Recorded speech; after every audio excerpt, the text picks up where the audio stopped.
Hello hello hello hello hello hello.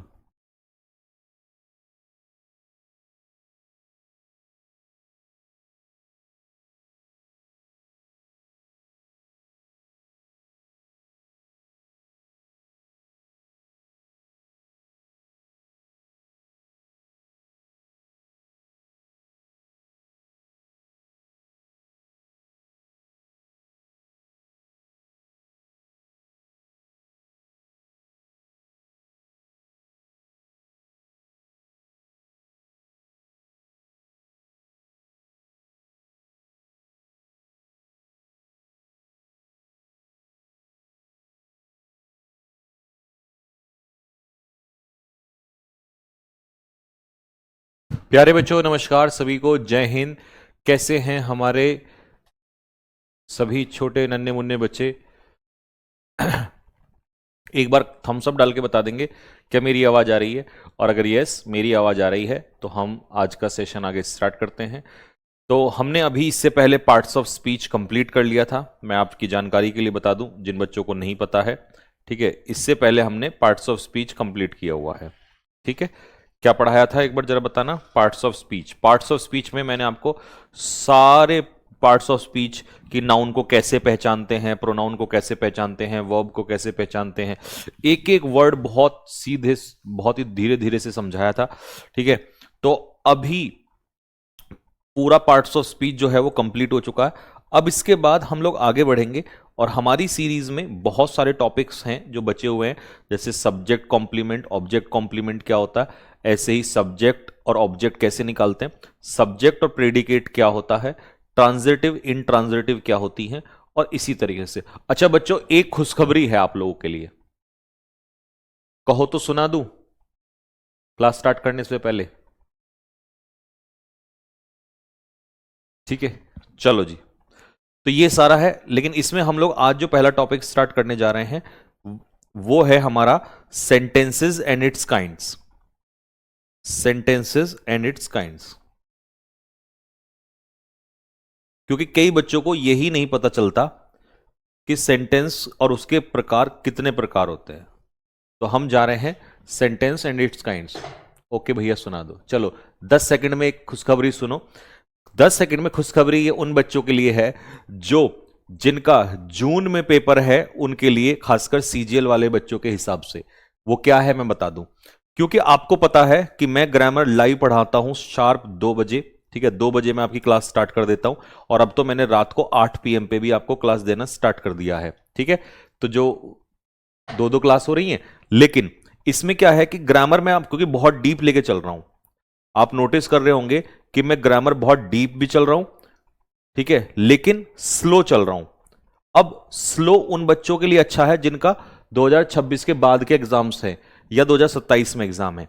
Deep दोनों के लिए अच्छा है। तो कुछ बच्चों का यह था कि सर इस हिसाब से सिलेबस कैसे पूरा होगा, तो मैंने उनके लिए एक बहुत शानदार चीज की है कि भाई मैं किसी भी बच्चे को नाराज नहीं करना चाहता, मैं हर बच्चे को खुश करना चाहता हूं, चाहे मेहनत के लिए मुझे कितनी भी करनी पड़े। तो अब जब डीप भी करना है और ध्यान, सबको ध्यान में रख के करना है, तो भाई ऐसा तो है नहीं मैं फास्ट करा दूंगा या सिलेबस काट के पढ़ा दूंगा। तो मैंने ये किया है कि जैसे ये बेसिक सभी चल रहा है, चलते रहने दो, चलता चलता रहे। मैं आपके लिए रिकॉर्ड कर रहा हूं एक क्लास, एक चैप्टर की। कौन सा चैप्टर? आपके लिए मैं सब्जेक्ट वर्ब एग्रीमेंट, क्योंकि सबसे ज्यादा क्वेश्चन टीसीएस में इसी से आए हैं 2026 में, 25 में, और 26 में भी सबसे ज्यादा इसी से आएंगे। तो सब्जेक्ट ऑफ एग्रीमेंट का मैं पूरा क्लास जो है उसको रिकॉर्ड कर रहा हूं, और जब तक मैं इसको पूरा करके निपटूंगा तब तक मैं सब्जेक्ट ऑफ एग्रीमेंट भी इधर से पूरा कर चुका होऊंगा। इस और फिर उसके बाद मैं इसकी जितनी भी, जो भी 10 12 13 क्लास होंगी, उन क्लास को आपको डलवा दूंगा एज ए रिकॉर्डेड फॉर्म में। तो इससे क्या होगा कि आप लोग जो है रिकॉर्डेड फॉर्म में भी इंटू 2 में करके उसको देख लोगे, विद पूरा बेसिक्स, विद पूरा प्रैक्टिस, विद एडिक्विटी क्वेश्चंस कंप्लीट, सारे जो भी उसमें आए हुए होंगे। ठीक है, अब बात आई दूसरी कि एक क्वेश्चन ये खड़ा होगा, तो क्या भैया फिर इस वाले चैप्टर को आप लाइव नहीं पढ़ाओगे? इस वाले चैप्टर को आप लाइव नहीं पढ़ाओगे? तो मैं उनसे कहूंगा कि देखो, अगर इस चैप्टर को आपको मुझसे लाइव पढ़ना होगा, सब्जेक्ट ऑफ एग्रीमेंट को, तो लाइव में पढ़ाऊंगा, लेकिन इस चैप्टर को लाइव फिर मैं आगे पढ़ाऊंगा। यानी कि कहने का मतलब है कि सपोज करो मैंने बेसिक्स के बाद टेंस स्टार्ट किया, टेंस, तो मैं टेंस आपको लाइव में पढ़ा रहा हूंगा, ठीक है, सब्जेक्ट ऑफ एग्रीमेंट में आपको रिकॉर्डेड में दे दूंगा, तो इसका मतलब हुआ कि 2 चैप्टर पूरे हो जाएंगे, इस तरीके से आपका सिलेबस भी जल्दी हो जाएगा। लेकिन बात ये होगी कि भैया हमें तो ये लाइव में भी पढ़ना है, तो मैं इस चैप्टर को लाइव पढ़ाऊंगा, लेकिन जब ये जैसे टेंस हो जाएगा, नाउन हो जाएगा, प्रोनाउन हो जाएगा, एडजेक्टिव हो जाएगा, प्रीपोजिशन हो जाएगा, ऐसे, तो मैं इसे लास्ट में रखूंगा सब्जेक्ट ऑफ एग्रीमेंट को। क्यों रखूंगा लास्ट में, क्यों रखूंगा, बताओ बताओ जल्दी से। ये मैं इसलिए रखूंगा क्योंकि मैं यहां पर रिकॉर्डेड में पढ़ा चुका हूं, तो मैक्सिमम बच्चे पढ़ चुके होंगे, बट कुछ बच्चे कहेंगे नहीं हमें तो लाइव में ही पढ़ना है, तो मैं इसको फिर लाइव में पढ़ाऊंगा, लेकिन लास्ट में पढ़ाऊंगा। तो इससे मैंने क्या दिमाग लगाया, मैंने इससे यह दिमाग लगाया कि देखो लाइव में पढ़ने वाला बच्चा यहां पर पढ़ लेगा, और रिकॉर्ड जिसको यह है कि यार हमें ये फर्क नहीं पड़ता, बट हमें भाई का बेस्ट कंटेंट चाहिए, लेकिन टाइम पे पूरा हो जाए क्योंकि पेपर भी आ रहा है धीरे धीरे, तो उस बच्चे के लिए ये रामबाण साबित होने वाला है, रामबाण। आगे बात समझ में? सर मन की बात कैसे पकड़ी आपने? तो भाई मन की बात तो हम ऐसे ही पकड़ लेते हैं क्योंकि हमें पता है बच्चों का पेपर है नजदीक, तो इसलिए ठीक है। ग्रामर की प्रैक्टिस तो बेटा जब लगेगी, जब पहले चैप्टर तो पूरा होने दो, तभी तो लगेगी। ये डायरेक्ट क्वेश्चन प्रैक्टिस करवा दूं, और इससे तुम्हारा रिवीजन भी हो जाएगा, ठीक है, इससे तुम्हारा रिवीजन भी हो जाएगा, ठीक है, इससे तुम्हारा क्या भी हो जाएगा, रिवीजन भी हो जाएगा। अभी तुम रिकॉर्डेड में पढ़ लेना, और जब मैं यहां लाइव में लास्ट में पढ़ाऊंगा तब तुम इससे लाइव में पढ़ लेना, ठीक है। तो जैसे मर्जी वैसे पढ़ लेना आप। हर चैप्टर के मॉक दूंगा, हर चैप्टर के लास्ट में प्रैक्टिस क्वेश्चंस दूंगा, ठीक है। चलो, तो ये मैंने प्लान किया था, होपफुली यह प्लान आपको अच्छा लगा होगा। चलो जी, अब आते हैं हम लोग सेंटेंस के ऊपर। सबसे पहले सेंटेंस होता क्या है? A group of words which makes a complete sense is called a sentence. मतलब शब्दों का एक समूह जो एक अर्थ देता हो उसे कहते हैं हम सेंटेंस। यानी कि इसको अगर मैं हिंदी में कहूं तो हिंदी में आप कहोगे शब्दों का एक समूह, शब्दों का एक समूह जो पूर्ण रूप से अर्थ यानी कि मीनिंग देता हो, पूर्ण रूप से अर्थ देता हो, उसे हम कहते हैं सेंटेंस। जैसे मान लो मैंने आपसे कहा on the table, on the table, तो क्या ये पूरा मीनिंग दे रहा है? टेबल पर, क्या टेबल पर? कोई मीनिंग दे रहा। मैंने कहा अंडर द रूफ, छत के नीचे, क्या ये पूरा मीनिंग दे रहा है? आप कहोगे सर कौन सी छत के नीचे, क्या हो रहा है, कुछ मीनिंग नहीं आ रहा है, तो इसीलिए हम इसको सेंटेंस नहीं कहेंगे, ठीक है। सेंटेंस किसे कहेंगे? जो कंप्लीट मीनिंग देगा। क्या देगा? कंप्लीट मीनिंग देगा। तो शब्दों का एक समूह, उसे हम कहते हैं सेंटेंस। शब्दों के एक समूह को हम क्या कहते हैं? सेंटेंस कहते हैं। बात समझ में आ गया? अब जैसे मैंने कहा कि भाई क्या राम को हम सेंटेंस कह सकते हैं? आप कहोगे नहीं, राम तो सिर्फ अपने आप में क्या है? एक वर्ड है। हां, अगर मैं कहूं Ram goes to school, Ram school जाता है, तो आप कहोगे कि हां ये जो है एक सेंटेंस बना है, इसमें शब्दों का एक समूह है और इसमें मीनिंग भी निकल के आ रहा है कंप्लीट कि राम स्कूल जाता है, तो इसीलिए मैं क्या कहूंगा कि ये क्या है? एक सेंटेंस है, ठीक है। लेकिन अब बात होती है सेंटेंस भी तो कई प्रकार के होते हैं, तो कितने प्रकार के होते हैं वो हम वन बाय वन पढ़ेंगे। आ जाओ जी। पहला है एसर्टिव सेंटेंस, दूसरा है इंटेरोगेटिव सेंटेंस, तीसरा है इंपेरेटिव सेंटेंस, चौथा है ऑप्टेटिव सेंटेंस, और पांचवा है एक्सक्लेमेटरी सेंटेंस। अच्छा एक बात बताओ, किसी ने मुझसे कहा चलो अब थोड़ा सा मनोरंजित तरीके से पढ़ते हैं, ठीक है। और वैसे मेरा बैठने का मन नहीं होता, बट मेरी मजबूरी है कि मैं थोड़ी देर अगर मतलब खड़ा ज्यादा हो जाऊंगा तो मेरा स्वेलिंग आजकल ज्यादा हो जा रहा है। हालांकि मुझे मजा वैसे ही आता है जैसा आप लोगों को भी आता है, बट ये मजबूरी है मेरी कि मैं ज्यादा देर खड़ा होने से मेरा पैर सूज चुका होता है, ठीक है। चलो अब थोड़ा सा इसको मजेदार तरीके से पढ़ते हैं और आपको यही क्लास में लर्न करवाते हैं, ठीक है। ध्यान से सुनना। 5 प्रकार के सेंटेंस हैं हमारे, ठीक है। 5 में से मैं कोई सा एक उठा लेता हूं। सबसे पहले मैं आपको एक उठा समझाता हूं। पहले मैंने उठाया ऑप्टेटिव सेंटेंस।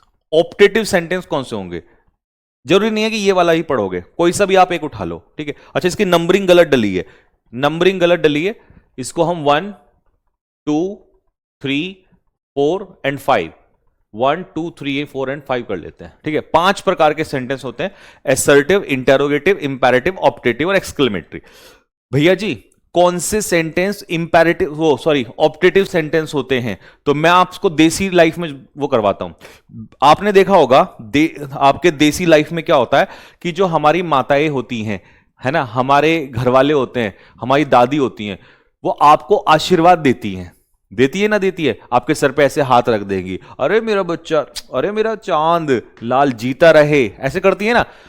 करती है कि नहीं करती हैं? ऐसे यूं पुचकारती है दोनों हाथों से यूं करके, ठीक है, चल जीता रहे, तेरी नौकरी लगे, तेरी बढ़िया सी सोनी सी बहू आए, ऐसे बोलती है नहीं बोलती है? तो इसका मतलब हमारी दादी उस समय पर कौन से टाइप का सेंटेंस यूज करती है? आज के बाद जिंदगी में ना भूलना, जब भी दादी सिर पे हाथ रखे, जब भी मम्मी सर पे हाथ रखे, समझ जाना कौन सा सेंटेंस स्टार्ट हो गया है, ऑप्टेटिव सेंटेंस स्टार्ट हो गया है। मतलब वो सेंटेंसेस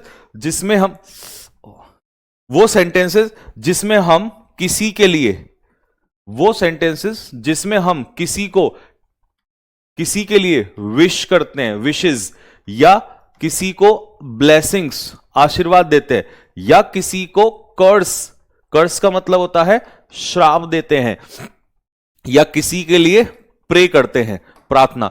जब भी आपकी गर्लफ्रेंड आपके लिए प्रार्थना करे, हे प्रभु, हे भोलेनाथ, मेरे दोस्त के लिए आप जल्दी से जल्दी नौकरी लगा दीजिए, फिर उसके बाद हम दोनों शादी करेंगे, तो समझ जाइए कि उस समय पर कौन से सेंटेंस का प्रयोग किया जा रहा होगा। उस समय पर ऑप्टेटिव सेंटेंस का प्रयोग किया जा रहा होगा, ठीक है। हाँ सर, बटवे सी बहू आवे नु कहवे हाँ, तो बटवे सी मुंह बहू आवे ना, ये कौन सा सेंटेंस है? ये इंपेरेटिव सेंटेंस है, ठीक है। बात समझ में आ गई? सिलेबस की टेंशन मत लो, जून तक आपको पहले ही काफी कुछ करा चुका हूंगा, पेपर बाहर नहीं आएगा, बस इतनी टेंशन मत लो, ठीक है। उस सब की क्लास छोड़ दो। कितनी क्लास होंगी टोटल? श्लोक धीमान, यार ये सब बेवकूफी वाली बात है कि कितनी क्लास होंगी, मैं अपने आप करा दूंगा। कितनी क्लास होंगी? ये सारे क्वेश्चन पूछने के हैं ये। चलो वापस आते हैं, ये सब क्वेश्चन मत पूछा करो, मैं अपने आप करा दूंगा, ठीक है। सीजीएल तक लगभग मैं करा चुका हूंगा, आपको टेंशन मत लो। हाँ, दूतो नहाओ फूलो फलो तो ये कौन सा सेंटेंस है? ये होता है ऑप्टेटिव सेंटेंस। विशेस, ब्लेसिंग्स, कर्स, प्रेयर, ये होता है हमारा ऑप्टेटिव सेंटेंस, ठीक है भैया। तो भैया आज के बाद आपने हमें बताया कि जब भी दादी सर पे हाथ रखेंगी, या जब भी हमारी गर्लफ्रेंड जो है हमारे लिए प्रार्थना करेगी, या हमारी मम्मी हमें आशीर्वाद देंगी, ठीक है, या हमारे लिए मनोकामना करेंगी भगवान से, तो वहां पर ऑप्टेटिव सेंटेंस होगा। और हां, ध्यान रखना, अगर तुमने अपनी गर्लफ्रेंड का दिल तोड़ा, तो भाई ध्यान रखना, वो तुम्हें क्या दे देगी? वो तुम्हें दे देगी श्राप। तो इसीलिए वो ये भी कहेगी, क्या कहेगी? नरक में जाएगा एक दिन, तूने मेरा दिल तोड़ा है ना। तो इसीलिए दिल मत तोड़ना किसी का, नहीं तो श्राप मिलता है। तो ये सारे जो हैं ये हमारे ऑप्टेटिव सेंटेंस होते हैं। क्लियर हो गया? बात समझ में आ गई सभी को? इनकी पहचान क्या होती है? इनकी पहचान ये होती है कि ये जनरली इसमें मे का इस्तेमाल होता है, जैसे मे गॉड ब्लेस यू, तो इनमें मे का इस्तेमाल होता है और ये वाला आपका साइन होता है। हालांकि कुछ सेंटेंस ऐसे होते हैं जिसमें मे नहीं होता है, बट सेंस यही आएगी, विशेस, ब्लेसिंग्स, कर्स और प्रेयर की। क्लियर? थम्स अप डाल दो कि भैया बहुत अच्छे से आपने सिखा दिया, आप क्लास के बाद रिवीजन नहीं करूंगा बिल्कुल भी, बस अब तो मेरे को याद रह गया कि गर्लफ्रेंड का दिल तोड़ा तब भी ऑप्टेटिव, मम्मी मेरे लिए मनोकामना करेंगी तब भी ऑप्टेटिव, दादी मुझे आशीर्वाद देंगी तब भी ऑप्टेटिव, ठीक है, और मेरी गर्लफ्रेंड मेरे लिए प्रेयर करेगी तब भी ऑप्टेटिव। तो दिल नहीं तोड़ूंगा आज के बाद, ठीक है। थम्स अप डाल दो। चलो अब नहीं बोलेंगे, आ जाओ। ये तो हो गया पहला। अब आते हैं हम दूसरे टाइप के सेंटेंस पे। दूसरे टाइप का सेंटेंस है हमारा इंपेरेटिव सेंटेंस। इंपेरेटिव सेंटेंस वो होते हैं जिसमें हम किसी को कोई काम करने के लिए कहते हैं, और कहने का माध्यम क्या है? ऑर्डर भी हो सकता है, कहने का माध्यम क्या है? रिक्वेस्ट भी हो सकता है, कहने का माध्यम क्या है? किसी को हम नॉर्मली भी आस्क कह सकते हैं, है ना, नॉर्मली भी कह सकते हैं। कहने का माध्यम क्या है? हम उसको मना भी कर सकते हैं, फॉरबेड भी कर सकते हैं। तो इसका मतलब वो सेंटेंस जिसमें हम किसी को कोई काम करने के लिए कहते हैं, कोई कार्य करने के लिए कहते हैं, कोई कार्य करने के लिए कहते हैं। यार तुम एरर्स में, जब मैं तुम्हें कहता हूं कि ये इंपेरेटिव सेंटेंस है, तो तुम पता क्या कहते हो चिल्लाते हुए? तुम कहते हो भैया हमें तो इंपेरेटिव सेंटेंस का पता ही नहीं है, हमें तो समझ ही नहीं आता इंपेरेटिव क्या होता है। तो लाडले आज सीख ले इंपेरेटिव सेंटेंस क्या होता है। इसीलिए मैं कहता हूं बेसिक्स बहुत जरूरी चीज है। तो इंपेरेटिव सेंटेंस वो सेंटेंस जिसमें आप किसी को ऑर्डर देते हो, रिक्वेस्ट करते हो, या जनरली नॉर्मली पूछ ले कह देते हो कोई काम करने के लिए, मना करते हो, या आप किसी को सजेस्ट करते हो, इसे हम क्या कहते हैं? इंपेरेटिव सेंटेंस कहते हैं। बात समझ में आ गया सभी को? जैसे सपोज करो मैंने किसी, अच्छा इसकी एक और खास बात होती है, ये हमेशा वर्ब की बेस फॉर्म से स्टार्ट होता है। किससे? वर्ब की बेस फॉर्म से। चलो थोड़ा सा आगे बताता हूं। तो इंपेरेटिव सेंटेंस की पहचान बताओ, इंपेरेटिव सेंटेंस की, इंपेरेटिव सेंटेंस की पहचान क्या है? इंपेरेटिव सेंटेंस की पहचान है कि हम इसमें किसी को कोई काम करने के लिए कहते हैं, ठीक है। और दूसरा, ये किससे स्टार्ट होते हैं? वर्ब की बेस फॉर्म से। किससे स्टार्ट होते हैं बेटा? वर्ब की बेस फॉर्म से, ठीक है, वर्ब की बेस फॉर्म से स्टार्ट होता है। अब आप कहोगे भैया बेस फॉर्म क्या होती है? तो चलो मैं आपको बेस फॉर्म सिखाता हूं। ध्यान रखना, जिस भी वर्ब में आईएनजी लग जाए, जिस भी वर्ब में आईएनजी लग जाए उसे वर्ब की बेस फॉर्म कहते हैं, ठीक है। जिस भी वर्ब में आईएनजी लग जाए उसे हम वर्ब की बेस फॉर्म कहते हैं, जिसमें भी आईएनजी लग जाए। आप कहोगे भैया ये क्या कहना चाह रहे हो आप, थोड़ा सा अच्छे से समझाओ। तो चलो अच्छे से समझाते हैं। मान लो मैंने आपसे कहा ईट, फिर मैंने आपसे कहा एट, फिर मैंने आपसे कहा ईटन, फिर मैंने आपसे कहा ईटिंग, फिर मैंने आपसे कहा ईट्स।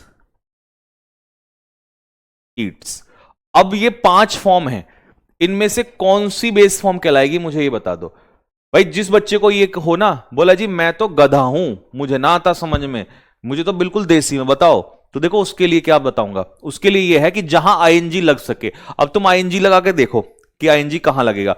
ईट्स में आईएनजी लग सका? ईट्सिंग नहीं। ईटिंग में आईएनजी लग जाएगा क्योंकि आईएनजी तो यहां पहले ही है, और प्लस आईएनजी लगा के 2 आईएनजी हो जाएंगे, ईटिंगिंग हो जाएगा। नहीं, ये गलत है। ईटनिंग गलत, एटनिंग गलत, ईटिंग। इसका मतलब इसमें ही तुम आईएनजी लगा सकते हो दोस्त। तो यही तुम्हारी क्या है? वर्ब की बेस फॉर्म है। आगे समझ में? बात क्लियर हो गया? बात समझ में आ गया? अब मैं एक हमारा बच्चा पेठे से मुंह का ठीक है, पेठे से मुंह का, वो पता क्या कह रहा है? वो कह रहा है ईटिंग। क्या कह रहा है जी? ईटिंग। पता वो क्यों कह रहा है? वो यूं कह रहा है कि आईएनजी है इसमें। भैया आईएनजी पहले से नहीं होना चाहिए, आईएनजी लग सके। इसमें आईएनजी नहीं लग सकता, इसमें तो लगा हुआ है, लगा हुआ है, इसमें आईएनजी लगा हुआ है। तो आईएनजी लगा हुआ नहीं होना चाहिए, आईएनजी लगा सके ना। इसमें लगा सकते, इसमें लगा हुआ है, इसमें भी लगा सकते, इसमें भी लगा सकते, इसमें ही लगा सकते हैं। तो इसीलिए मेरे भाई ध्यान से सुनो कि वर्ब की बेस फॉर्म होती है जिसमें आईएनजी लग जाए, जिसमें आईएनजी लग जाए। अब मैं आपको एक और ऑप्शन देता हूं, तो बताना वर्ब की बेस फॉर्म इनमें से कौन सी है, ठीक है? बता दोगे? चलो अब मैं देखता हूं कि कौन बताएगा आप में से, ठीक है?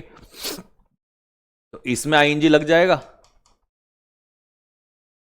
अब यहां पर देखो, ये मैंने लिया हैव, ठीक है, यहां मैंने लिया हैड, यहां फिर मैंने हैड लिया, यहां मैंने लिया हैविंग,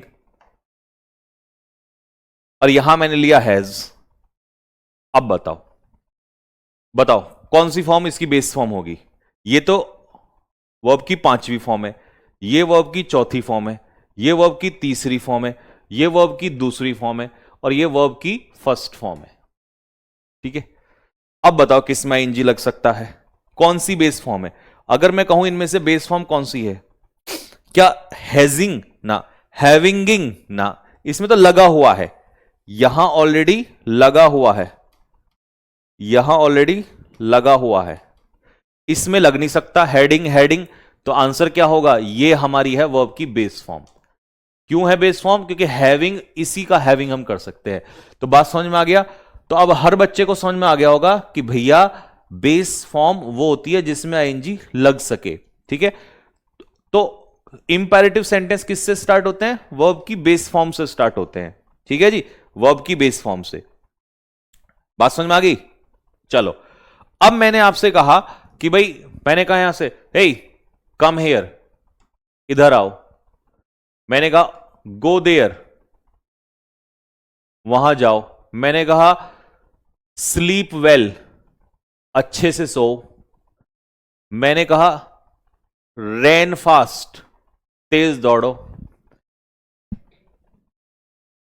मैंने कहा ईट स्लोली, ईट स्लोली, नहीं, मैंने कहा एट स्लोली, एट, धीरे से खाओ।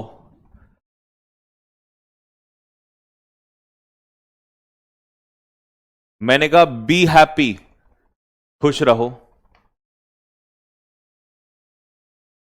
मैंने कहा अराइव ऑन टाइम, नहीं, अराइव्स ऑन टाइम, समय पर आओ। इसमें से कौन कौन सा गलत है मुझे बताओ, कौन कौन सा इसमें से गलत है, कौन कौन सा इंपैरेटिव नहीं हो सकता? आप कहोगे भैया देखो, गो में आईएनजी लगाओ, गोइंग सही है, तो गो देयर सही है, कम का कमिंग सही है, स्लीप का स्लीपिंग सही है, रैन का रैनिंग ना ना ना लाडले, इसका मतलब यहां पर होगा रन फास्ट। ये होता है हमारा वर्ब की बेस फॉर्म, और बेस फॉर्म से इंपैरेटिव, इंपैरेटिव सेंटेंसेस जो होते हैं वो वर्ब की बेस फॉर्म से होते हैं। मुझसे बहुत डाउट पूछते थे यूट्यूब पे बच्चे, आप लोग ही पूछते थे कि भैया बेस फॉर्म हमें पता ही नहीं चलता क्या हो रहा है ना? एट, एट में एटिंग गलत, ईटिंग होगा, तो ईट स्लोली। बी हैप्पी, बी में आईएनजी लगाओ, बीइंग हो जाएगा, सही है। अराइविंग ना, गलत, अराइव, तो अराइव ऑन टाइम। तो इसका मतलब अब आपको समझ में आया होगा कि भाई जो इंपैरेटिव सेंटेंस है ना, वो सेकंड से, ना थर्ड से, ना फोर्थ से, ना फिफ्थ से, सिर्फ बेस फॉर्म से, सिर्फ बेस फॉर्म से। किससे? सिर्फ बेस फॉर्म से। ठीक है, तो इसीलिए कभी भी याद रखना कि मैंने, अच्छा एक दो सेंटेंस है, मैं आपको दो सेंटेंस दे रहा हूं।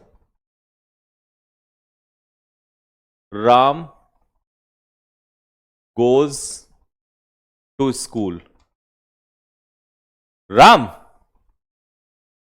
गो टू स्कूल। बताओ कौन सा इसमें इंपैरेटिव सेंटेंस है, बताओ जल्दी से, कौन सा इसमें इंपैरेटिव सेंटेंस है?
बताओ इनमें से कौन सा है?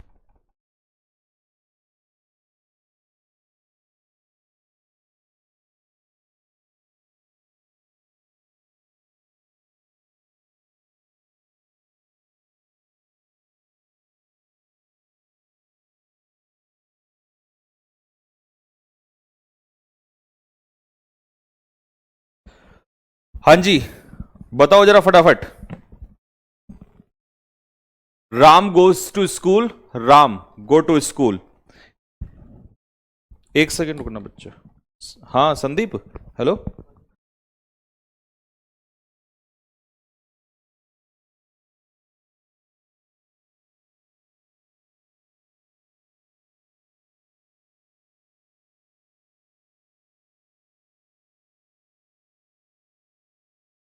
हाँ जी बेटा, चलिए। राम गोज टू स्कूल, तो इसका क्या मतलब है? इसका मतलब है कि राम स्कूल जाता है। क्या यहां हम किसी को कोई काम करने के लिए कह रहे हैं? नहीं, यहां हम एक तरीके से क्या दे रहे हैं? स्टेटमेंट। स्टेटमेंट दे रहे हैं। स्टेटमेंट क्या है? कि भाई राम स्कूल जाता है। जैसे मैं आपको कह रहा हूं, मैं आपको बता रहा हूं कि बच्चों आपको पता है राम स्कूल जाता है। राम स्कूल जाता है। राजू ने फुटबॉल खेला, यह भी स्टेटमेंट है। नंदू जो है डांस करेगा, ये तीनों स्टेटमेंट है। तीनों स्टेटमेंट है। तो जब भी किसी सेंटेंस में स्टेटमेंट दिया हो तो उसे हम कहते हैं एसर्टिव। कौन सा? एसर्टिव। एसर्टिव। एसर्टिव। और ये भी क्या हो जाएगा? एसर्टिव। ये भी एसर्टिव। ठीक है, उत्तरी।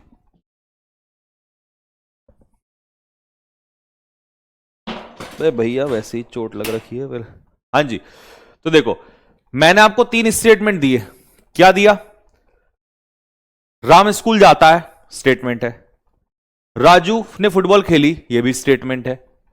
नंदू डांस करेगा, यह भी स्टेटमेंट है। लेकिन यह स्टेटमेंट नहीं है। क्यों? क्योंकि मैं यहां राम को कुछ करने के लिए कह रहा हूं। यहां राम को करने के लिए नहीं कह रहा हूं। यहां राम को करने के लिए कहा जा रहा है। यहां तो जो राम काम करता है उसके बारे में बताया जा रहा है। जब हम किसी को कोई काम करने के लिए कहते हैं, जब हम किसी को कोई काम करने के लिए कहते हैं, जब हम किसी को कोई काम करने के लिए कहते हैं तो उसे कहते हैं assertive sentence. Sorry, imperative sentence. तो जब हम किसी को कोई काम करने के लिए कहते हैं तो उसे इंपैरेटिव सेंटेंस कहा जाता है। यहां पर फुटबॉल खेलने के लिए कहा जा रहा है। आप राजू लिखो या ना लिखो, इसकी कोई वैल्यू नहीं है। यहां पर राम लिखो या ना लिखो, इसकी कोई वैल्यू नहीं है। यहां पर नंदू लिखो या ना लिखो, इसकी कोई वैल्यू नहीं है। क्योंकि अगर वैल्यू होती तो नंदू के हिसाब से हम वर्ब लगाते, राजू के हिसाब से हम वर्ब लगाते, यहां राम के हिसाब से हम वर्ब लगाते। तो याद रखना, इंपैरेटिव सेंटेंस में सब्जेक्ट या टेंस का कोई लेना देना नहीं होता है। यहां पर टेंस के हिसाब से, टेंस पास्ट में होगा तो प्लेड कर दिया, लेकिन यहां पर प्ले का प्ले ही रहेगा। तो भैया हमने क्या सीखा? एक बहुत ही काम की बात है। जो भैया नोट्स बनाते हैं हैंड रिटन, वो ये वाली बात लिखना, ऐसे बादलों में से लिखना। क्या क्या लिखना है? कि इंपैरेटिव, इंपैरेटिव वाक्यों में सब्जेक्ट और टेंस का वर्ब से कोई लेना देना नहीं होता। कोई लेना देना नहीं होता है। बस आपको तो एक ही बात याद रखनी है। क्या? वर्ब की बेस फॉर्म, वर्ब की बेस फॉर्म, वर्ब की बेस फॉर्म। ठीक है, बात समझ में आया? तो मैं कोई काम करने के लिए तो कह रहा हूं, हे डांस, नाच, नाच। तो जब वहां पर कौन है? हाँ सही तो है। हाँ बस ये कि दो चार प्रपोजिशन और लगा दो पीछे, जैसे एट लगा रखा है ना, तो ऐसे एट विद, मतलब एक दो और लगा दो, ज्यादा नहीं, ऊपर नीचे साइड में है ना। हाँ, तो वो वाला जो गाना है, नाच मेरी बुलबुल तुझे पैसा मिलेगा, तो इसका मतलब वो कौन सा सेंटेंस यूज कर रहा होता है बताओ? जब वो इसे कहता है नाच मेरी बुलबुल तुझे, इसका मतलब वो उसको नाचने के लिए कह रहा है, नाच नहीं रही है, वो नचाने के लिए कह रहा है। नाच है ना, नाच बसंती नाच। तो बसंती के लिए कौन सा सेंटेंस यूज किया जा रहा है? इंपैरेटिव। तो हम बसंती को नचा रहे हैं, ठीक है। कम, इधर आ, गो, वहां जा, ईट स्लोली, धीरे धीरे खा ले, तो मम्मी इंपैरेटिव सेंटेंस का यूज कर रही होती हैं। बात क्लियर हुआ सभी को? तो इसीलिए जब भी इंपैरेटिव सेंटेंस होता है तो इंपैरेटिव सेंटेंस में हम किसी को कोई काम करने के लिए कहते हैं, तो कभी तो प्यार से कह देंगे, कभी ऑर्डर दे देंगे। भाई कॉमन चीज क्या है? कॉमन चीज क्या है? इंपैरेटिव में कॉमन क्या है? इंपैरेटिव में कॉमन है, इंपैरेटिव में कॉमन है कोई काम करने के लिए कहना, किसी से कोई काम करने के लिए कहना। अब इसका मेथड क्या हो सकता है? मेथड हम ऑर्डर में भी कह सकते हैं, मेथड हम रिक्वेस्ट में भी कह सकते हैं, मेथड हम सजेशन में भी कह सकते हैं, मेथड हम चेतावनी में भी कह सकते हैं। भाई मेथड तो कुछ भी हो सकता है, मेथड तो बदल सकते हैं ना, लेकिन कॉमन क्या है कि कोई काम करने के लिए कहना। जैसे मान लो मैंने एक ही बात को दो तरीके से कहा। कैसे? मैंने कहा बसंती प्लीज नाचो। कौन सा है ये? कौन सी कैटेगरी है? रिक्वेस्ट। इसका मतलब यहां पर मैं इंपेरेटिव सेंटेंस का इस्तेमाल कर रहा हूं, बट इंपेरेटिव में कौन सा है? रिक्वेस्ट वाला। प्लीज बसंती प्लीज नाचो नाचो। दूसरा क्या होगा? बसंती नाचना पड़ेगा, नहीं तो गब्बर की जान ले लो। इसका मतलब मैं बसंती को ऑर्डर दे रहा हूं, नाच बसंती नाच, है ना। इसका मतलब है कि मैं किसी को ऑर्डर दे रहा हूं। बात समझ में आ गई? तो बात यह है कि आज तक बच्चे ये रटते थे कि भाई इंपेरेटिव ही होता है। भाई रिक्वेस्ट ऑर्डर तो सही है, तुम उसका खेल तो समझ लो। इंपेरेटिव में सबसे काम की बात होती है कि यह जानना कि इंपेरेटिव में हम करते क्या है। इंपेरेटिव में किसी को कोई काम करने के लिए कहना, इंपेरेटिव में किसी को कोई काम करने के लिए कहना, किसी को कोई काम करने के लिए कहना, यह इंपेरेटिव में होता है। अब कहने का रूप कुछ भी हो सकता है, कहने का तो रूप कुछ भी हो सकता है।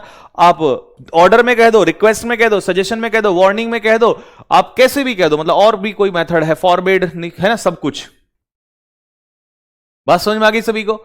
तो इंपेरेटिव सेंटेंस समझ में आ गया? कोई भूलेगा तो नहीं आज के बाद?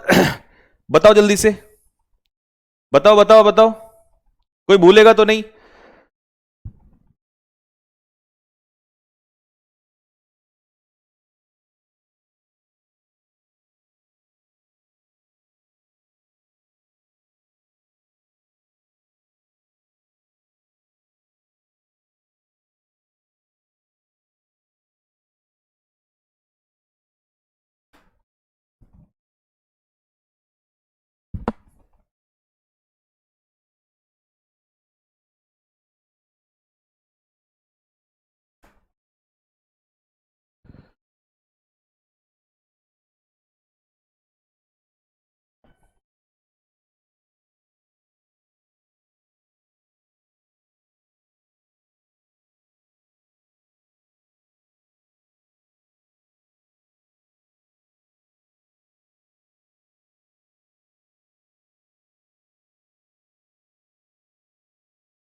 हाँ जी,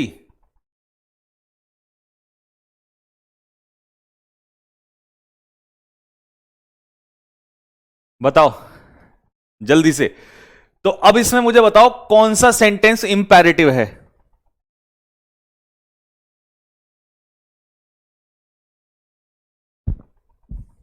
बताओ कौन सा सेंटेंस इंपेरेटिव है?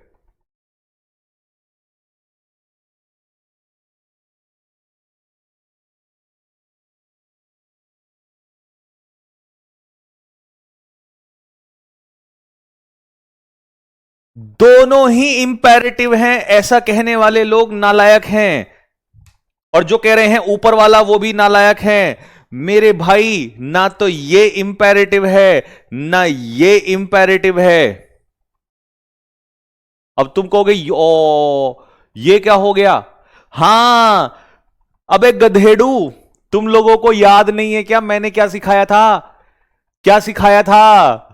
तुमने बस सेंटेंस का मीनिंग तो सोच लिया कि गब्बर ने बसंती को कहा डांस बसंती डांस। ये तो मैं एक स्टेटमेंट बता रहा हूं, ये तो मैं एक स्टेटमेंट बता रहा हूं कि भाई बच्चों पता है गब्बर ने बसंती को नाचने को कहा। ये तो एक स्टेटमेंट हो गया। गब्बर ने बसंती से पूछा क्या तुम नाचोगी, ये तो दोनों स्टेटमेंट हैं। ये इनडायरेक्ट स्पीच है, लेकिन ये दोनों एसर्टिव हैं। यहां सेंटेंस की शुरुआत किससे हो रही है? जब भी सेंटेंस की शुरुआत सब्जेक्ट से करोगे, सब्जेक्ट से करोगे तो वो कौन सा सेंटेंस होगा? वो एसर्टिव होगा, एसर्टिव। तो मेरे भाई ये दोनों के दोनों सेंटेंस जो हैं वो एसर्टिव सेंटेंस हैं। इसीलिए तो तुम डेप्थ में नहीं पढ़ते थे अब से पहले। ये दोनों के दोनों एसर्टिव हैं, दोनों के दोनों। समझ रहे हो? गब्बर ने बसंती से कहा, ये तो मैं तुम्हें बता रहा हूं, मैं तुम्हें बता रहा हूं कि पता है बस गब्बर ने ऐसा कहा। जब सब्जेक्ट मतलब जब स्पीकर खुद लिसनर से बात करेगा, इंपेरेटिव की खास बात पता है क्या होती है? इंपेरेटिव की खास बात यह होती है कि इसमें स्पीकर खुद लिसनर से बात करता है। स्पीकर मतलब जो बोल रहा है। अगर मेरे सामने बसंती होगी तभी यह काम होगा। मैं क्या पता क्या करूंगा? इंपेरेटिव कैसे बनेगा? इंपेरेटिव बनेगा बसंती डांस इंसेसेंटली, इंसेसेंटली। या बसंती का नाम नहीं लेना, वैसे ही बोलो नाच, लगातार नाच। अब मैं उसे कुछ करने के लिए कह रहा हूं, अभी थोड़ी कह रहा था। अभी तो मैं बता रहा था कि बच्चों आपको पता है बसंत गब्बर ने बसंती से यह कहा, जैसे न्यूज़पेपर वाले कहते हैं कि प्रधानमंत्री ने उनसे यह कहा। तो ये तो एसर्टिव है। न्यूज़पेपर वाले जब उससे खुद बात करेंगे, यहां इंपेरेटिव में सब्जेक्ट का और सब्जेक्ट जो सॉरी सब्जेक्ट कह रहा हूं, लिसनर जो स्पीकर है ना, स्पीकर बोलने वाला, उसका लिसनर से जिससे वो बोल रहा है, उन दोनों से, उन दोनों का आमना सामना होता है। जैसे मैंने कहा हे कम हियर, तो मैं किसी को कोई चीज कह रहा हूं, गो देयर, ईट स्लोली, धीरे धीरे खा, हैव पेशेंस, थोड़ा सा धैर्य रख। तो इसमें कन्वर्सेशन डायरेक्ट कन्वर्सेशन होता है, डायरेक्ट कन्वर्सेशन। और किसका? स्पीकर का लिसनर से। किससे होता है? याद रखना किसका किससे होता है बताओ, कल को कोई पूछ ले, बोलो जल्दी से। स्पीकर जो करवा रहा है उसका किससे? जो सुन रहा है। इसमें दो ही लोग होते हैं, स्पीकर और लिसनर, सिर्फ दो ही लोग होते हैं, दो ही लोग होते हैं। करवाने वाला जिससे करवा रहा है या जिसको वो बोल रहा है। तो इसीलिए यहां पर सिर्फ वर्ब की बेस फॉर्म से स्टार्ट होगा। किससे स्टार्ट होगा? वर्ब की बेस फॉर्म से। हमेशा याद रखना, बसंती के बारे में नहीं बताना है कि गब्बर ने बसंती को बोला, बसंती को नचाना है, उसी समय काम करवाना है। आप स्पीकर हो, बसंती लिसनर है। जैसे मैं कह रहा हूं बसंती नाच, तो अब ये कौन सा हो गया? अब मैं बसंती से बात कर रहा हूं, ये है हमारा इंपेरेटिव सेंटेंस। तो इंपेरेटिव सेंटेंस में है ना आप कहोगे सर वहां तो बसंती को डांस करने के लिए मना किया जाता है। तो अभी ये दूसरा कैटेगरी आएगा, इंपेरेटिव का दूसरा कैटेगरी आएगा। क्या क्या एक कैटेगरी आएगा वो सुनो ध्यान से, कि इंपेरेटिव में भी दो कैटेगरी होंगी। इंपेरेटिव में दो कैटेगरी होंगी, एक होगी पॉजिटिव और एक होगी निगेटिव। पॉजिटिव और निगेटिव। जैसे मैंने आपसे कहा प्ले वेल, अच्छे से खेलो, तो हो तो ये भी बेस फॉर्म से स्टार्ट रहा है। फिर मैंने कहा डोंट प्ले वेल या डोंट प्ले बैडली, बुरा मत खेलो। समझ में आ गया? तो अगर इंपेरेटिव निगेटिव है, अगर इंपेरेटिव निगेटिव है तो डोंट से स्टार्ट होगा। किससे स्टार्ट होगा? डोंट से स्टार्ट होगा। और पॉजिटिव है तो वर्ब की बेस फॉर्म से स्टार्ट होगा। चलो बसंती को नचाओ, चलो बेटा बताओ बसंती कैसे नाचेगी? पॉजिटिव में कैसे नाचेगी बसंती? भाई पॉजिटिव में पता कैसे नाचेगी? पॉजिटिव में उसको चलो बसंती डांस वेल, अच्छे से नाचो। अब आ गया ये, तो ये कौन था नहीं ये तो वो था, क्या कहते हैं, गब्बर। अब उसका वो आएगा दोस्त, क्या नाम है? बसंती डोंट डांस, ठीक है, मत नाचो, ठीक है, अच्छे से मत नाचो, तो कैसे नाचो?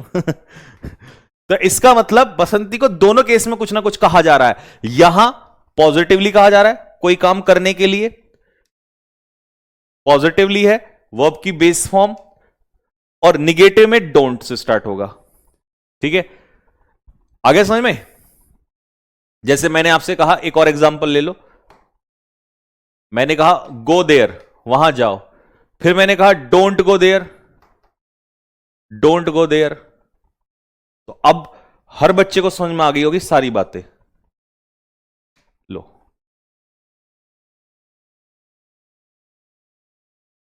आगे समझ में? ठीक है, चलो, तो इंपेरेटिव की सारी कहानी समझ में आ गई। वापस आओ, रिवीजन करवाता हूं, रिवीजन। सबसे पहले इंपेरेटिव सेंटेंस में हम किसी को कोई काम करने के लिए कहते हैं। कहने का तरीका ऑर्डर, रिक्वेस्ट, सजेशन, वार्निंग, कुछ भी हो सकता है। इसमें दो ही लोग शामिल होते हैं, स्पीकर जो नचवाता है मतलब जो कोई काम करने के लिए कहता है, और जिससे कहेगा वो सामने लिसनर होगा, ठीक है। बात समझ में आ गया?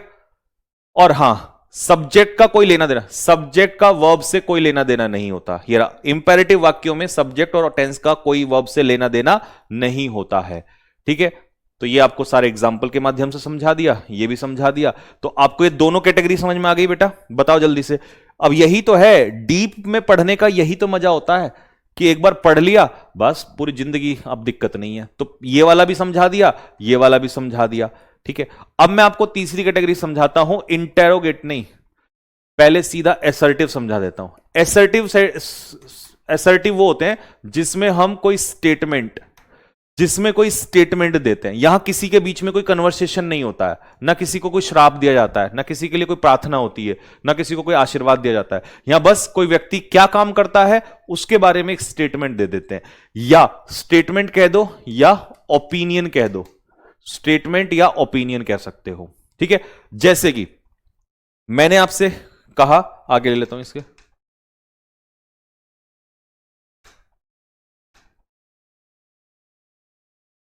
यहां ले लो। जैसे मैंने कहा एसर्टिव में, एसर्टिव में, एसर्टिव में मैंने आपसे क्या कहा, जैसे मैंने एक एग्जांपल लिया कि रोहन, रोहन इज हैप्पी, रोहन खुश है। मेरा एक ओपिनियन है कि भाई रोहन एक खुश है, मतलब सॉरी रोहन खुश है, तो ये हो गया पॉजिटिव। ओपिनियन पॉजिटिव भी हो सकता है। मैंने कहा Rohan is not happy, Rohan is not happy, तो ये निगेटिव हो गया, ठीक है। तो अफर्मेटिव, निगेटिव, दो टाइप होते हैं। एसर्टिव सेंटेंसेस के दो टाइप होते हैं। कौन कौन से? एफर्मेटिव और निगेटिव होते हैं। जैसे मैंने कहा कि रवि इज प्लेइंग, ये एक स्टेटमेंट है जो पॉजिटिव में है, पॉजिटिव में। फिर मैंने कहा Ravi is not playing, Ravi is not playing, Ravi नहीं खेल रहा है, तो ये क्या हो गया? ये हमारा निगेटिव में हो गया, बस। तो ये तो बड़ा आसान हो गया भैया। आपने हमें सिखाया कि एसर्टिव सेंटेंस वो सेंटेंस होते हैं जिसमें हम कोई क्या देते हैं, जिसमें हम कोई स्टेटमेंट देते हैं। क्या देते हैं? स्टेटमेंट देते हैं, या जिसमें हम कोई ओपिनियन देते हैं, स्टेटमेंट या ओपिनियन देते हैं, ठीक है। ये होता है, और ये दो प्रकार का हो सकता है statement, positive statement, negative statement, positive opinion, negative opinion, बस बात खत्म। एसर्टिव सेंटेंस यही होता है, तो इसमें डाउट नहीं होना चाहिए। अब हम आते हैं इंटेरोगेटिव सेंटेंस पे। कौन सा सेंटेंस? Interrogative sentence. अच्छा बेटा, ये लिखा हुआ मिलेगा आपको? कभी सोचो भैया बस इतना इतना ही लिखवाओगे, नहीं, आपका भाई हल्के में थोड़ी, ये पूरा लिखा हुआ मिलेगा, सारी बात। ये तो मैं आपको पिक्चर मेथड से सिखा रहा हूं, है ना, लिखा हुआ तो वहां पर है। अच्छा, अब है हमारा इंटेरोगेटिव सेंटेंस। इंटेरोगेटिव सेंटेंस क्या होता है? इंटेरोगेटिव सेंटेंसेस वो सेंटेंसेस होते हैं जिसमें हम किसी से कोई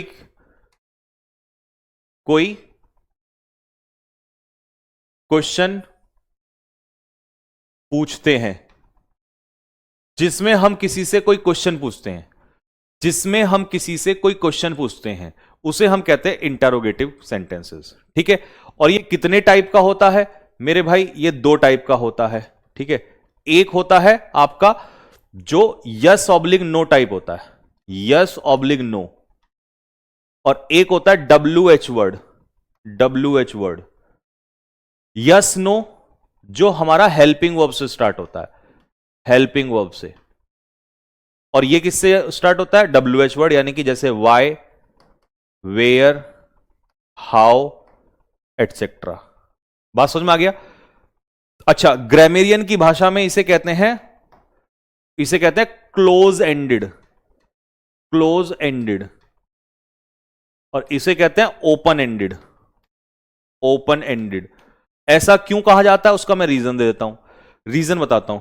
क्लोज एंडेड इसलिए कहते हैं क्योंकि ये हेल्पिंग वर्ब से स्टार्ट होता है, और इसमें do you play football, football, और इसे कहते हैं, जैसे मान लो हमने कहा why do you play football, why do you play football, why do you play football. अब तुम एक बात बताओ, यहां पर है डू यू प्ले फुटबॉल, क्या तुम फुटबॉल खेलते हो, यहां पर है तुम फुटबॉल क्यों खेलते हो, तो मुझे बताओ क्लोज आंसर किस में आएगा, इसमें क्लोज आएगा। मैंने कहा do you play football, yes, no, do you play football, yes, no. यहां पर आंसर सिर्फ हमें यस और नो में देना होता है। जब भी वाक्य की शुरुआत हेल्पिंग वर्ब से होती है तो आप यस और नो में जवाब दे सकते हो। यहां पर क्या होता है, यहां पर आप बहुत लंबा चौड़ा भाषण दे सकते हो, why do you play football, क्यों खेलते हो तुम फुटबॉल, तो आप बता सकते हो मजा आता है, दिमाग तेज होता है, आनंद ही आनंद है, बचपन से शौक है। यहां बोलने के लिए बहुत कुछ होता है। जब भी डब्ल्यू एच वर्ड से सेंटेंस स्टार्ट होता है तो आपका आंसर ओपन होता है, इसीलिए इसको ओपन एंडेड कहते हैं। यहां पर आपका आंसर क्लोज होता है, इसीलिए इसको क्लोज एंडेड कहते हैं।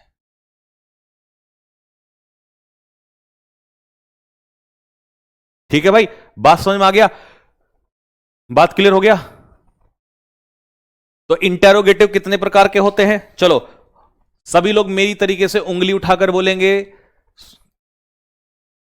जल्दी मेरी तरफ से उंगली उठाएंगे। Imperative, sorry, interrogative sentence, interrogative sentence वो होते हैं जिसमें हम किसी से क्वेश्चन पूछते हैं। ठीक है, क्वेश्चन पूछने के कितने तरीके हैं, दो। करो उंगली, वेट नालायक आदमी, बताओ, बताओ जल्दी से फटाफट। क्वेश्चन कितने तरीके से पूछ सकते हैं, क्वेश्चन हम दो तरीके से पूछ सकते हैं। पहला तरीका है क्वेश्चन पूछने का, दो तरीके से क्वेश्चन पूछे जाते हैं। पहला है जिसमें हम हेल्पिंग वर्ब से स्टार्ट करेंगे, दूसरा है जिसमें हम डब्ल्यू एच वर्ड से स्टार्ट करेंगे। हेल्पिंग वर्ब में सिर्फ आंसर आप कैसे दे सकते हो, यस, गर्दन हिलाओ, गर्दन हिलाओ जल्दी से, ऐसे यूं, yes, no, do you love me, बताओ जल्दी से।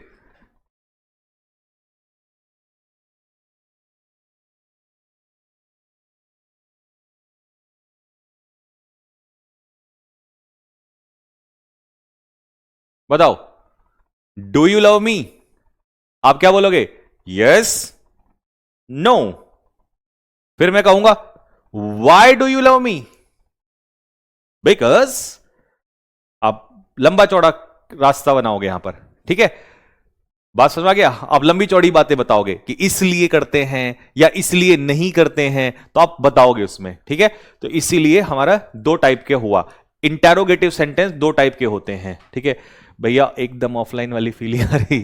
ठीक है, तो इसीलिए मेरे भाई ये जो है आपको दो प्रकार के होते हैं, एक जिसमें आप यस नो दोगे और एक जिसमें आप पूरा एक्सप्लेनेशन दोगे। ठीक है, इसमें ओपन होता है। ठीक है, आगे समझ में? यहां से मेरा एक सवाल है तुम लोगों से, अब मैं एक सवाल पूछ लूं तुमसे, पूछ लूं क्या दोस्त? कह दूं तुम्हें, क्या चुप रहूं, दिल में मेरे आज क्या है, जो बोलो तो जानू।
चलो अब जल्दी से तुम मुझे बताओ कि इनमें से कौन सा सेंटेंस जो है क्लोज एंडेड है और कौन सा ओपन एंडेड है। एक बार फिर से सुन लो। क्लोज एंडेड वो होता है, क्लोज एंडेड वो होता है जिसकी शुरुआत हेल्पिंग वर्ब से होती है। ओपन एंडेड वो होता है जिसकी शुरुआत WH वर्ड से होती है। तो बताओ कौन सा क्लोज एंडेड है, कौन सा ओपन एंडेड है। कह दो तुम्हें सर, रिकॉर्डेड में सब्जेक्ट ऑफ एग्रीमेंट के अलावा और भी टॉपिक दोगे क्या? अगर मुझे लगेगा कि मुझे, देखो, अगर मुझे लगेगा कि मैं आपका सिलेबस पूरा डेप्थ में पढ़ाते पढ़ाते जून से पहले कवर कर दूंगा तो मैं लाइव ही करता चला जाऊंगा, ठीक है। लेकिन अगर मुझे लगेगा कि 2 या 3 चैप्टर मुझे रिकॉर्डेड में देने पड़ रहे हैं तो मैं वो 2-3 वो चुनूंगा रिकॉर्डेड में देने वाले जो सबसे tough, tough in the sense एडिक्विटी के हिसाब से जो आ रहे हैं ज्यादा। जैसे सब्जेक्ट ऑफ एग्रीमेंट ज्यादा आ रहा है वो उठा लूंगा, ऐसे ही देखूंगा कि और कौन सा आ रहा है तो 2-3, और इन 2 के 2-3 को आगे पढ़ाऊंगा फिर लाइव में। यहां पर ये फिर लाइव में आएंगे तो इन चैप्टर्स का 2 बार आपको वो हो जाएगा।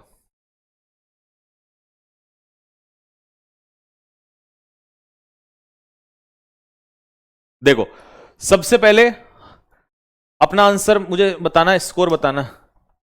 पहला, फर्स्ट वाला हेल्पिंग वर्ब से स्टार्ट हो रहा है तो ये हो जाएगा हमारा close ended, close ended. Why open ended, open ended.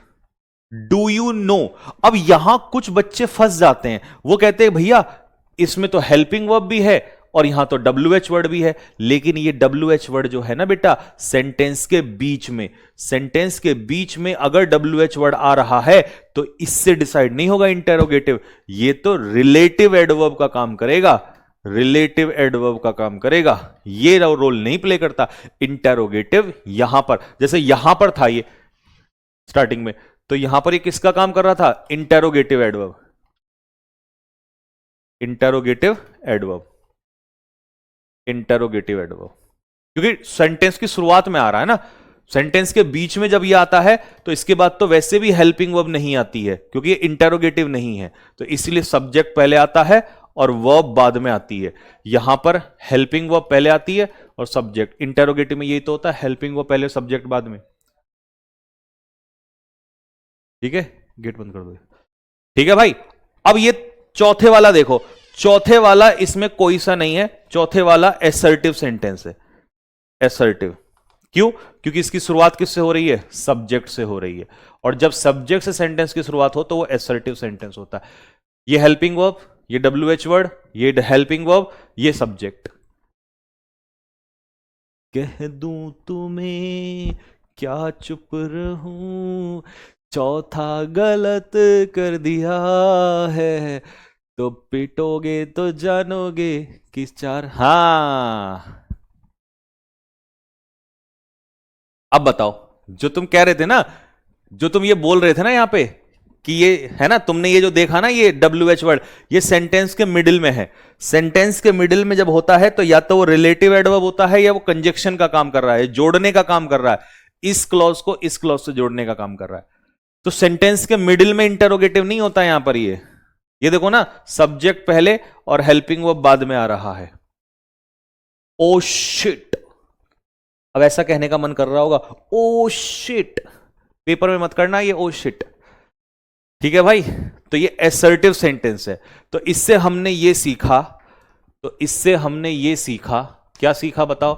कि जब भी WH वर्ड सेंटेंस के मिडिल में होगा उस समय पर ये इंटेरोगेटिव नहीं होगा, ठीक है। जब भी WH वर्ड सेंटेंस के बीच में होगा तो वहां पर पहले क्या आएगा? पहले हेल्पिंग वर्ब आएगी या सब्जेक्ट आएगा? बसंती, पहले सब्जेक्ट आएगा, उसके बाद, उसके बाद वर्ब आएगी, सब्जेक्ट के बाद वर्ब आएगी, ठीक है। लेकिन अगर ये सेंटेंस की शुरुआत में आ गया, अगर शुरुआत ही WH वर्ड से हो गई, अगर शुरुआत ही WH वर्ड से हो गई तो अब तो पहले हेल्पिंग वर्ब को आना पड़ेगा क्योंकि उसके बाद सब्जेक्ट इंटेरोगेटिव सेंटेंस बनेगा। ठीक है जी। तो WH वर्ड से अगर शुरुआत होगी तो पहले हेल्पिंग वर्ब फिर सब्जेक्ट, पहले हेल्पिंग वर्ब फिर सब्जेक्ट। ठीक है, यहां पर पहले सब्जेक्ट फिर हेल्पिंग वर्ब या मेन वर्ब जो भी आएगा।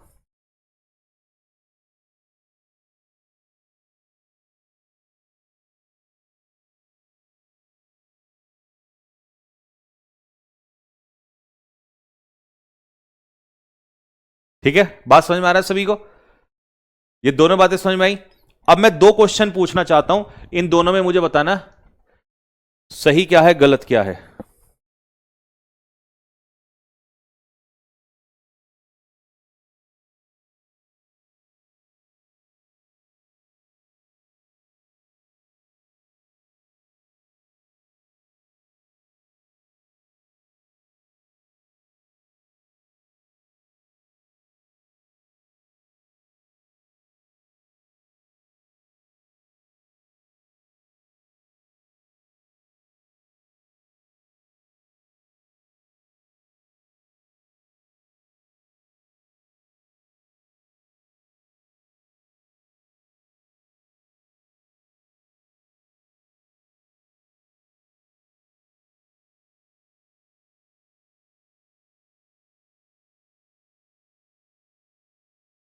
कह दूं तुम्हें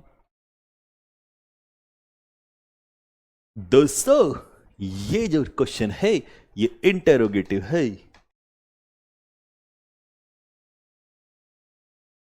और ये वाला जो सवाल है ये इंटेरोगेटिव नहीं है। दोस्तों, जब भी सेंटेंस सब्जेक्ट से स्टार्ट होता है तो उसे एसर्टिव सेंटेंस कहते हैं दोस्तों।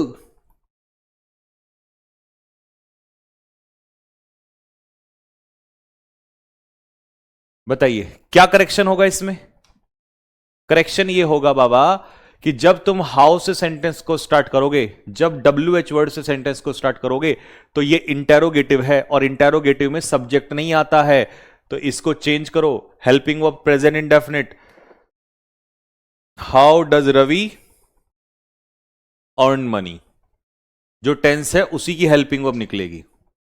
ठीक है, और ध्यान रखना हाउ डज अर्न मत करना, क्योंकि पहले आता है हेल्पिंग वर्ब, फिर आता है सब्जेक्ट, और सब्जेक्ट के बाद आता है main verb.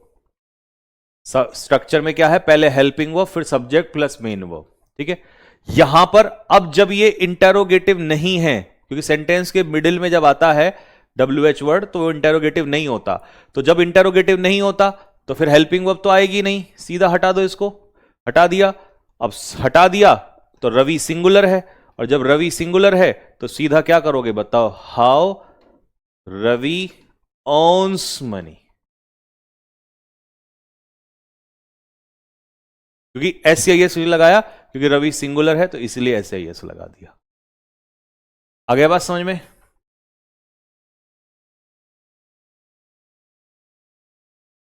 Sir question mark compulsory? हाँ बिल्कुल, क्यों नहीं होगा कंपलसरी, इंटेरोगेटिव सेंटेंस में क्वेश्चन मार्क कंपलसरी होता है। लास्ट क्या है, लास्ट सेंटेंस है आपका, लास्ट सेंटेंस है आज का हमारा एक्सक्लेमेटरी। वाओ, कितना सुंदर दिख रही हो तुम ओ चिड़िया, है ना। तो एक्सक्लेमेटरी में हम लोग कौन से सेंटेंस, एक्सक्लेमेटरी सेंटेंस कौन से होते हैं? एक्सक्लेमेटरी सेंटेंस वो होते हैं जिनमें हम सडन फीलिंग्स, अब वो चाहे कुछ भी हो, चाहे वो खुशी की हो, चाहे वो दुख की हो, कोई भी हो, उसे हम कहते हैं एक्सक्लेमेटरी सेंटेंस। ठीक है, चलो जी, एक्सक्लेमेटरी सेंटेंस का एग्जांपल देके समझाता हूं आपको। कह दूं तुम्हें क्या चुप रहे, दिल में मेरे आज क्या है, तो बोलो तो जानू। बोर तो नहीं हो रहे तुम ऐसा फर्जी गाना सुन के? चलो नहीं सुनाता हूं। आओ एक्सक्लेमेटरी सेंटेंस। अब जैसे किसी बच्चे का एक डाउट होगा यहां पर, वो पता है क्या कहेगा, वो कहेगा oh, I have lost my purse, मैंने अपना पर्स खो दिया है। Oh, I have lost my purse. Wow, wow, what a beautiful, what a beautiful bird. कितनी सुंदर, कितनी सुंदर है तुम चिड़िया, व्हाट अ ब्यूटीफुल बर्ड। अब कई बच्चे कहेंगे भैया आपने तो पढ़ाया था ये इंटरजेक्शन होता है, तो ओ गधेड़ू, इंटरजेक्शन ये होता है, ये इंटरजेक्शन होता है। इंटरजेक्शन एक वर्ड होता है, तो ये अपने आप में एक वर्ड है, ये अपने आप में एक वर्ड है, पर ये पूरा तो नहीं है ना, ये पूरा तो नहीं है ना, ये पूरा तो क्या है, वाक्य है, ये पूरा तो क्या है, एक्सक्लेमेटरी वाक्य है, एक्सक्लेमेटरी सेंटेंस है,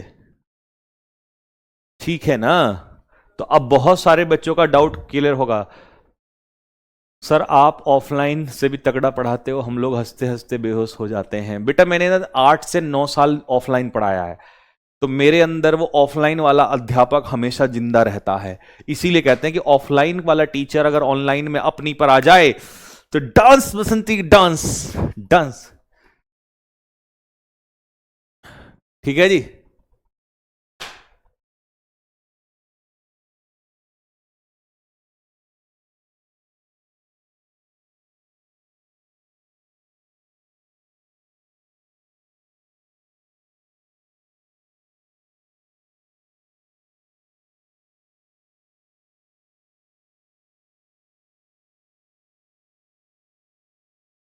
सर अब आप ऑफलाइन नहीं पढ़ाते हो क्या? क्यों आपको ऑफलाइन पढ़ना है? मैं सोच रहा हूं 2027 में ना एक बैच लॉन्च कर दूं, क्या कहते हो? 26 में नहीं, जब 26 में बहुत सारे सिलेक्शन का अंबार लगा देंगे ना, जब रैंक पे रैंक लगा देंगे, तो 2027 में सिर्फ एक बैच पढ़ाऊंगा, सिर्फ एक बैच। और नोएडा में ही कर देते हैं लॉन्च, 1,000 बच्चों का हॉल पूरा एक, या मुखर्जी नगर में कर देते हैं, कैसा रहेगा? पूरे भारत में से 1,000 बच्चे चुनूंगा सिर्फ, पहले ही उसका वो लगवा देंगे कि भाई ये आपको गूगल फॉर्म भरना है, इस गूगल फॉर्म में आपको एक टेस्ट है, इसको देना है, इस टेस्ट को जो पास करेगा उसी को लेंगे। मतलब ऐसा थोड़ी ना टाइम पास फर्जी करने के लिए, उसमें से सिलेक्शन निकालूंगा ना, रैंक, जिसको मैं गुद्दी लगा सकूं 2-4 उसकी पे। और फीस उसकी पता कितनी रखेंगे? जितने भी टीचर्स लेते ना, 30-40 हजार, 20 हजार ना, सबसे कम फीस में रख देंगे कि हर बच्चा पढ़ सके, बिल्कुल।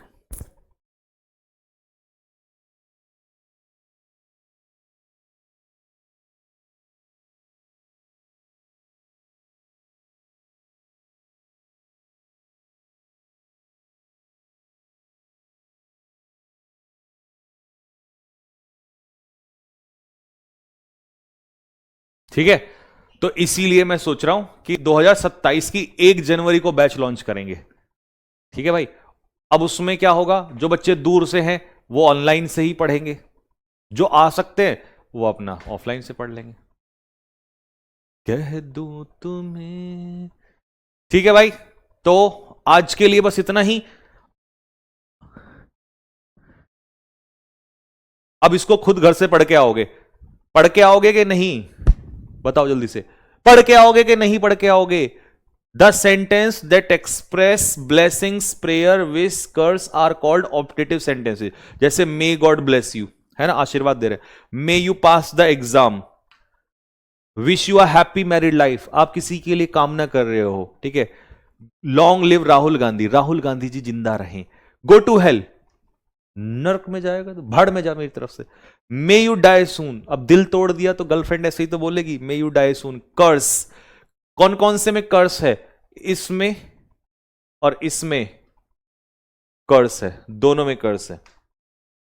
Imperative sentence, the sentences in which we ask, asked नहीं, वी आस्क, ये हटा देना भाई। जिसमें हम we ask someone to do something, जिसमें हम किसी को कोई काम करने के लिए कहते हैं, उसे इंपेरेटिव सेंटेंस कहते हैं।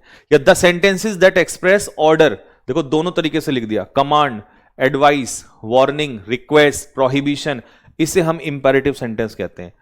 वॉक केयरफुली, वर्ब की बेस फॉर्म से स्टार्ट होना चाहिए, ये रहा वर्ब की बेस फॉर्म, ये निगेटिव है तो डोंट से, वर्ब की बेस फॉर्म, वर्ब की बेस फॉर्म, वर्ब की बेस फॉर्म, है ना। पढ़ लोगे, कल पढ़ के आओगे सारा? वैसे तो इसके हैंड रिटन नोट्स बनवा के दे दूंगा रात तक नहीं तो कल तक दे दूंगा।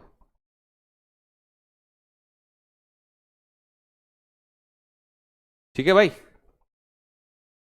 फिर एक्सक्लेमेटरी सेंटेंस, ये रहे एक्सक्लेमेटरी सेंटेंस। फिर एसर्टिव सेंटेंस, उनको डिक्लेरेटिव भी कहते हैं, बात वही है। ये रहा। एसर्टिव सेंटेंस दो प्रकार के होते हैं, पॉजिटिव निगेटिव। इंटेरोगेटिव सेंटेंस दो प्रकार के होते हैं, close ended open ended. Close ended की स्ट्रक्चर लिख के दे रखी है पूरी, कि हेल्पिंग वर्ब फिर सब्जेक्ट फिर मेन वर्ब। ओपन एंडेड में WH वर्ड से शुरुआत होगी। एग्जाम्पल भी दे दिए, do they help the poor, who do they help the poor, who नहीं होगा, वाई होगा। Why do they help the poor, क्यों गरीबों की मदद करते हैं। Are the children making a noise, क्या बच्चे शोर मचा रहे हैं। Where were you playing football, तुम फुटबॉल कहां खेल रहे थे।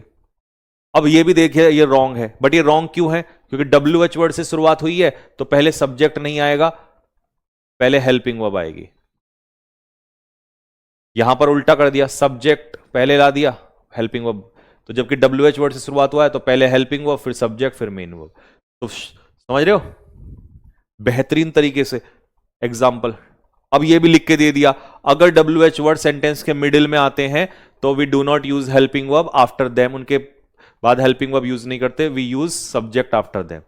ठीक है, और अगर शुरुआत में है तो पहले हेल्पिंग वर्ब, ये भी लिख के दे दिया।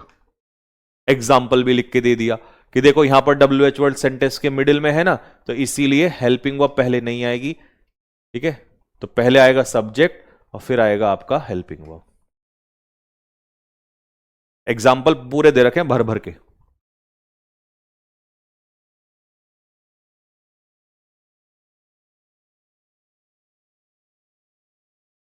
चलो तो बस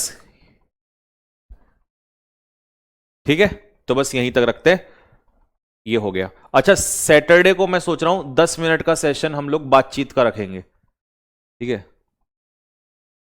सैटरडे को हम बातचीत का सेशन रखेंगे। तो चलिए भाई यहां तक ही आप इसको कर लेना, इसके नोट्स डलवा दूंगा मैं आप लोगों के लिए। ओके चलो रात को मिलते हैं 8 बजे, तब तक के लिए सभी को जय हिंद।